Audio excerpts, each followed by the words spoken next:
জাকির নায়েকের মতো পৃথিবীর কোন বিদ্যা তার সামনে টিকবে না এবং নির্ভীক সেনা হবে।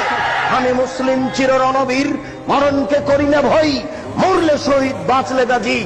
এই কণ্ঠ নিয়ে যে মাঠে নামবে, সেই জাতির উপকার করতে পারে, সেই এই সামাজিক কুসংস্কার বন্ধ করতে পারে, সেই এই ধর্মীয় কুসংস্কার বন্ধ করতে পারে। আশ্চর্য, মনের ভিতরে এত সংকীর্ণতা কেন?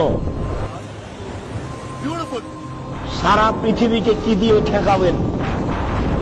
বলছে যে জাকির নায়েক ভুল পথে আছে, তো জাকির নায়েককে আপনি কিভাবে ঠেকাবেন?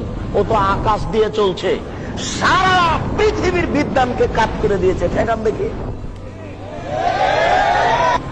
জাকির নায়েককে মানুষ যারা যারা কাফের বলছে, ঠিক তাদের কাফের বলার কথাটি আকাশের দিকে থুথু দেওয়া। আকাশের দিকে থুথু দিলে মুখের উপরেই পড়বে। অতএব জাকির নায়েককে কাফের বলে এসব মিডিয়া ঠেকানো যাবে না। তারা কত দিনের খিদমত করছে এটা তারা বুঝতে চায় না।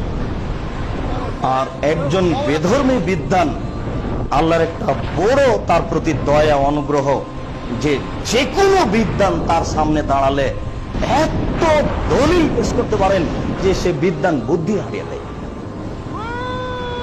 তো এরকম একটা সচেতন মানুষ যার খিদমত আল্লাহ কবুল করেছেন, তার খিদমতকে ঠেকানো মানে